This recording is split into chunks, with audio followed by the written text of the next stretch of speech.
Today, we'll discuss why popular retirement advice, particularly from influential voices like Dave Ramsey, might be creating a dangerous illusion of security through oversimplified rules. As financial advisors who have helped hundreds of clients navigate retirement planning, the team here at Rubino and Lang Wealth Partners have seen firsthand how following overly simplistic guidance can lead to serious miscalculations about retirement readiness. And that's why we're making this video today, to reveal the concerning flaws in mainstream retirement advice and show you what really is needed for a secure retirement beyond these simplified rules. So let's get right into it. All right, John, you were telling me the other day that you were reading something from, I think it was Dave Ramsey, about Yeah. some article that he shared. Yeah, so I saw Dave Ramsey tell his millions of viewers that combining Social Security and 401k investments will not be enough for people to retire securely in their retirement. And this is kind of like a pattern of advice that it keeps happening here, right? Like people are legitimate concerns, but they're giving just overly simplistic advice that kind of doesn't really do anything. And this isn't unique to Dave Ramsey. I mean, the message may not be wrong there, but his approach to it is using what I would call oversimplified rules or assumptions that has plagued the American people for many years and has really made for them to plan for retirement very difficult. So when people are promoting like these simplified approaches like the 4% rule or 12% annualized market returns, I feel like they're creating a compound mathematical error in retirement planning that can actually really significantly distort retirement plans. Yeah, let me explain what that means. So historical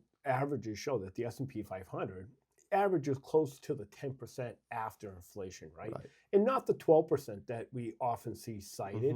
And so even though there's a 2% difference there that's seemingly small, but compounded over a period of time, that Yep. becomes pretty dramatic, right?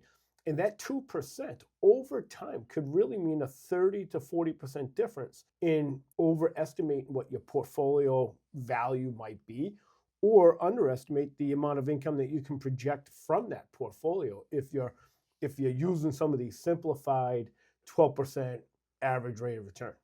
It kind of creates what I think you've heard you call in the past called projection distortion, where following what like seems to be credible advice can actually lead to retirement projections that are just fundamentally way off the beaten path. And the issue isn't that like Dave Ramsey is trying to intentionally like mislead people. The challenge here is trying to create or trying to take retirement complexity issues and simplifying them or overly simplifying them, which is what is happening with this kind of mainstream media advice that we're seeing today. It kind of leads to two situations or two kind of extremes that happen.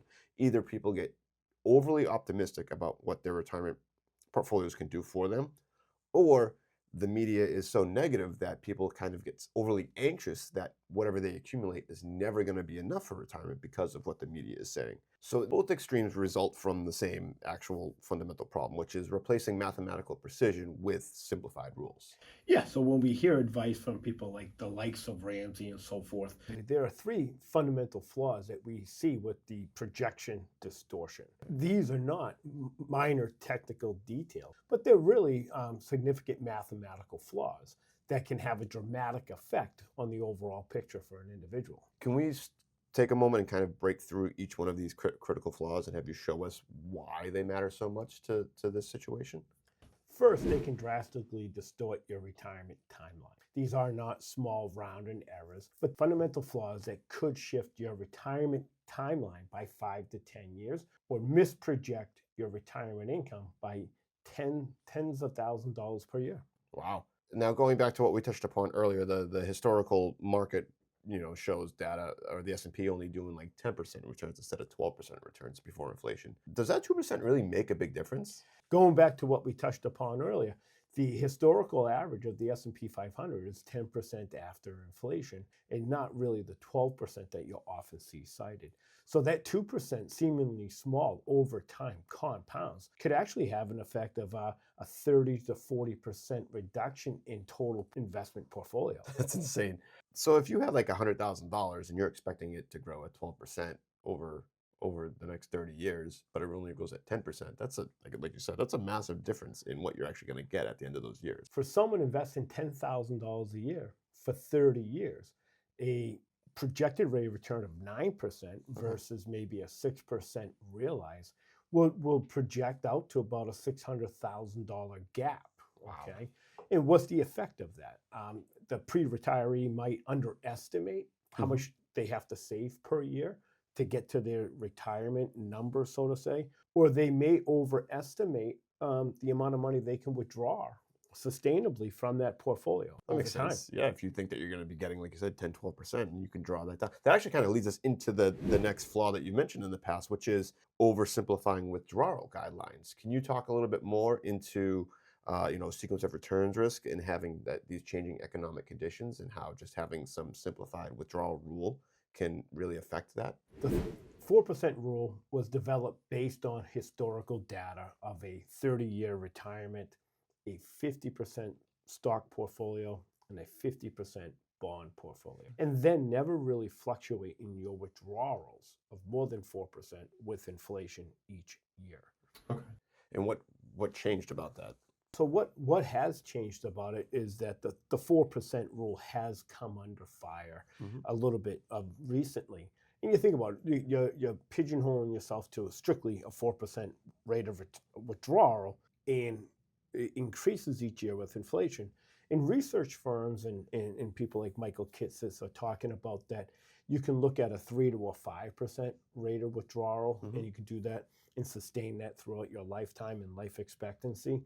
And what they're doing is looking at, the sequence of returns, investment allocations, length of retirement, spending, and so forth, adjusting your spending as you get older, not keeping the same spending consistently each year. So you want to look at each person in their situation in a unique manner and making sure that you're coming up with a withdrawal strategy that works for them in their situation and not just using a simplified 4% rule. It kind of ties into the third flaw here, which you just were kind of touching about, like the constant inflation adjusted just withdrawal amount that's going to be static amount every year. Like every month you got to withdraw $8,000 from your account, whether you need it or not, right? Like that kind of seems to be what these overly simplistic articles are saying. Just hey, it's if you just take 8%, $8,000 a month for the rest of your life, you'll be all set. But life doesn't really work that way, does it? That's a good point. When we do our retirement planning for our clients, we sometimes look at the advanced age spending.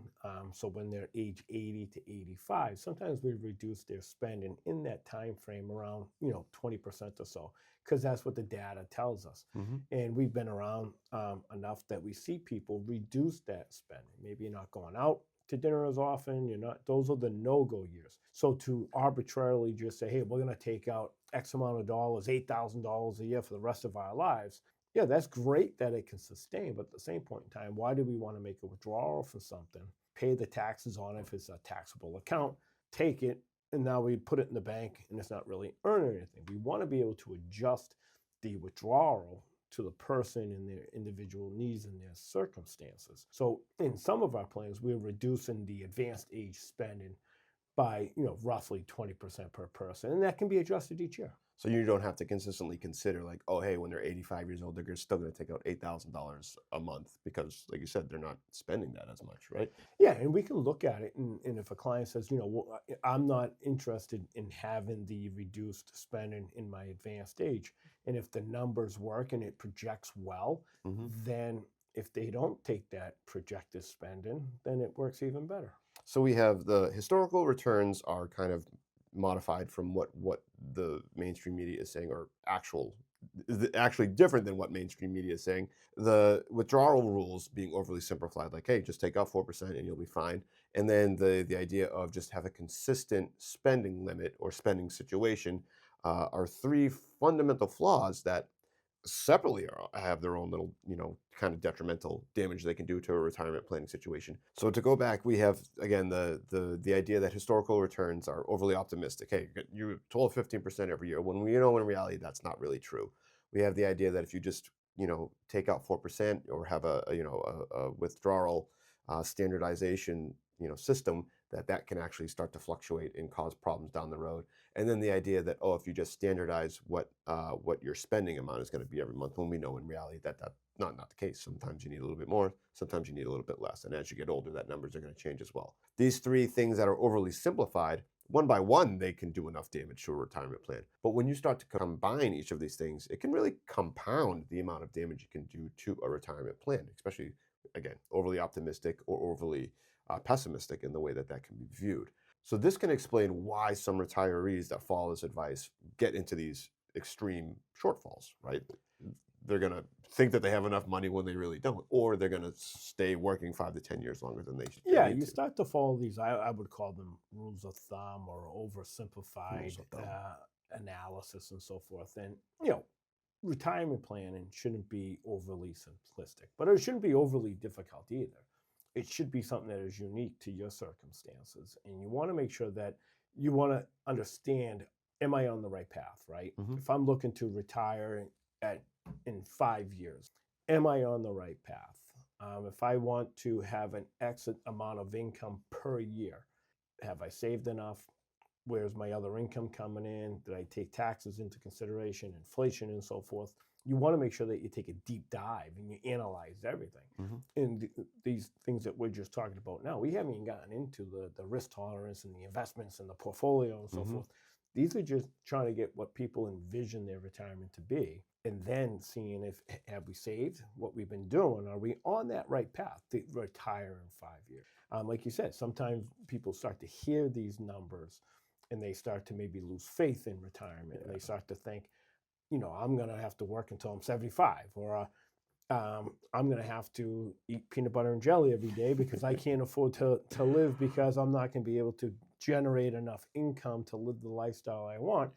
And they haven't done any due diligence to even figure out if they're on the right path. And I want to get into what that due diligence is. But before we move on, you might be wondering how this directly impacts your retirement savings situation, and that's completely normal. In fact, it actually means you're on the right path for retirement. But the next step is where most people actually go wrong. Most people just fall into the trap of watching content about retirement savings. And in the over 20 years of operating Rubino and Lang Wealth Partners, what we've realized is we've never encountered that generalized advice like that what we're talking about right now works the way that people think that it does. Now, that's not to say that you shouldn't watch more content. That's not what I'm trying to say at all. But what I want to make sure you are informed about is that your situation is the way that you understand it, so you know that the advice is truly applicable to you here. And to help with that, we created a completely free 3-minute Are You On Track quiz that assesses your situation using the logic that we've used with clients over the years. So if you complete the quiz, we will create a video that reviews your situation to make sure you get some clarity on what your next steps are so that you can make sure that you are taking the best step forward. So if you hope to retire in the next 5 to 10 years, before you continue, click on the link in the description and complete the short quiz to make sure that you don't fall into the trap that delays and in some cases ruins retirements. Let's get back into it. All right, John, so we've covered kind of what all these flaws are for having oversimplified rules for retirement planning. Now, can you share with us what the alternative is? Well, the alternative is making sure that you have a financial plan that takes a look at your situation. So one of the first things we want to do is make sure that we get a good understanding is, what are you spending per year?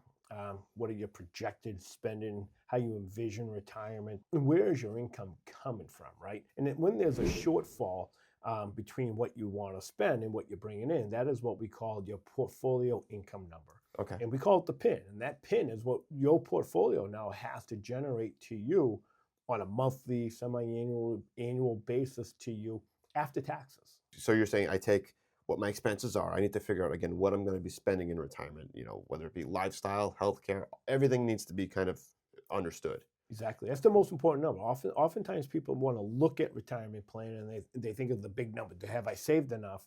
I look at it from a completely different approach. Is how much does your portfolio have to give you? The most important number in retirement to me is, what are you spending on an annual basis? Invert that number. That's a great idea. Instead of overly simplifying, you need 10x whatever you're making today. It's no, take a look at what you actually are spending. Exactly. And then you kind of from there you take what your guaranteed income sources are, right? So some people are going to get Social Security, you got a pension, maybe you have a lifetime income annuity. So we take a look at what the guaranteed income is, and then required minimum distributions or project out. But that's all the gap is gonna have to come from your portfolio. Gotcha. So that gap is your portfolio income needs, and I understand. Okay, my portfolio income needs is this. My actual portfolio amount is that. So now that I understand what these two are, what's the next steps in that? So once we understand what your portfolio income number needs is, now we're going to work on the framework, right? Okay. So is there a shortfall?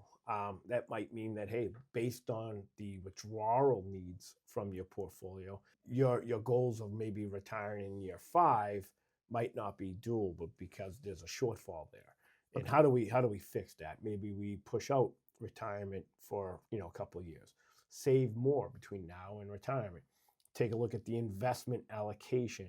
Hmm. Do we raise risk, lower risk, or do we adjust what our hopes and spending may be? After we do that, then we go into the um, strengthening portion of. So if your numbers are fine, the next part of that framework is strengthening, right? So all right, you're on the right path. You're going to do well. We have a good probability of success.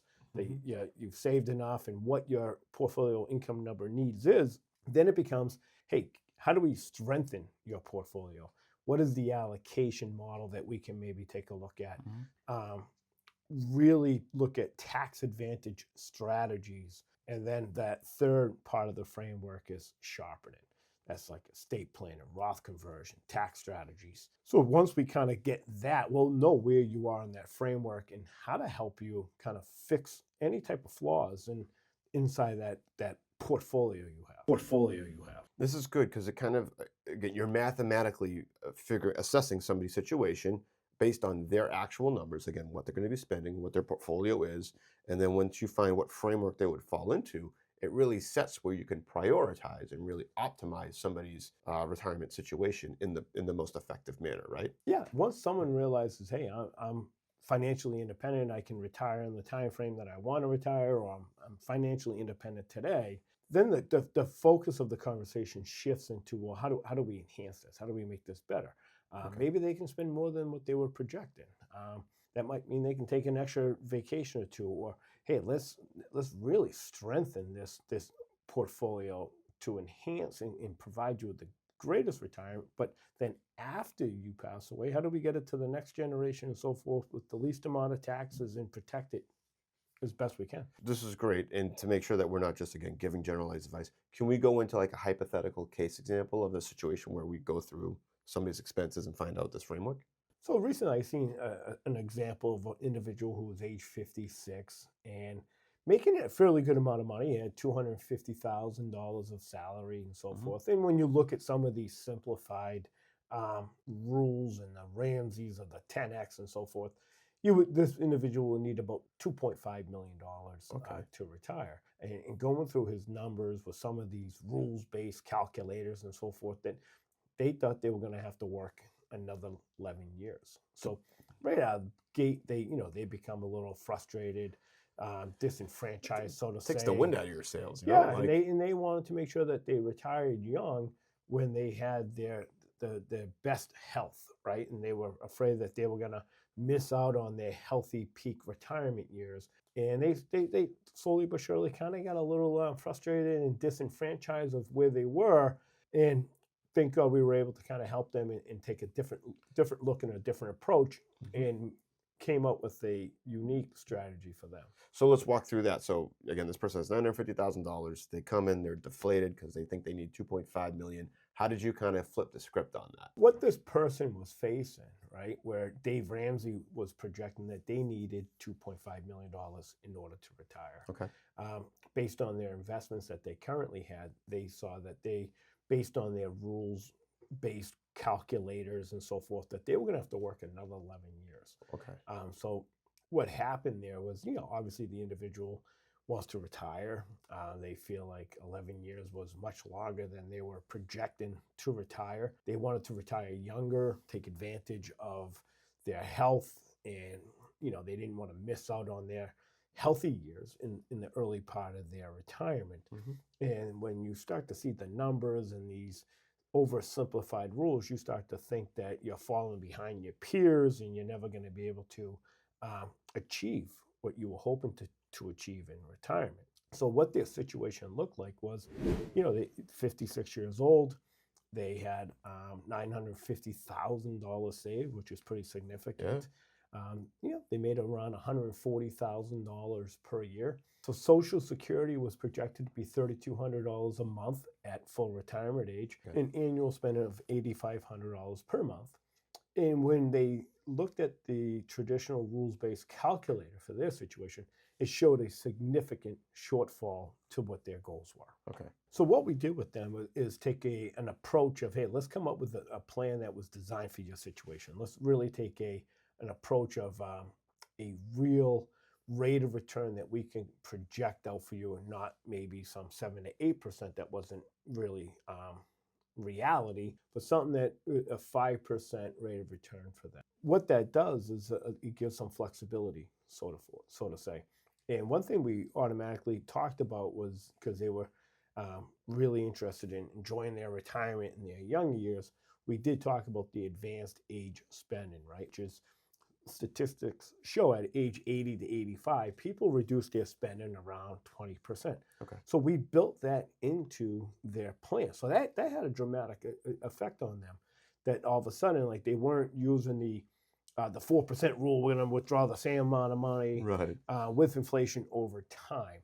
And then on top of that, we then now developed a portfolio of stocks, bonds, investments, and so forth that fit their situation, gave the rate of returns and the projections that we're hoping for, to give them that sustainable lifetime income that we knew that we can rely on, that they won't outlive during their retirement years. This is great. You calculate again what their portfolio needs are, and then what they want to spend in retirement, and you're kind of able to again invert and figure out a way to allow them to enjoy those more active retirement years, where you understand, or that again we kind of have realized that, oh, as you get older, you're probably going to travel less or spend less in retirement. So instead of that standardized, you can only take $8,000 a month that you have to standardize at 4%. You've built a little bit more financial freedom into that plan. Yeah, I mean, financial planning is coming up with a tailored plan for your situation, your unique circumstances. Hmm. Nothing's cookie cutter. Every retirement is different. Every person who walks through this office, whether it's a couple, a single individual, they all have unique goals and concerns. So you have to make sure that what you're doing fits you, not your next door neighbor. Right. They're not living your retirement, you're living your retirement. Yep, you said it before. It's like not everyone has a medium-sized shirt. Yeah. Like, everyone's got different size shirts that they got to wear. John, this is great. I love the idea of again taking these oversimplified rules and really bringing them in and allowing people to learn and understand a little bit more about their particular situation. Always my pleasure. Thank you. And now that you understand the fundamental flaws in popular oversimplified retirement advice and the evidence-based alternatives that we just went through, you can approach your retirement planning with mathematical precision rather than these simplified rules. So if you want more personalized help for optimizing your retirement plan, click on the link below and fill out our complimentary questionnaire. Once you complete it, we'll send you a personalized video giving you actionable advice moving forward. Until next time, take care.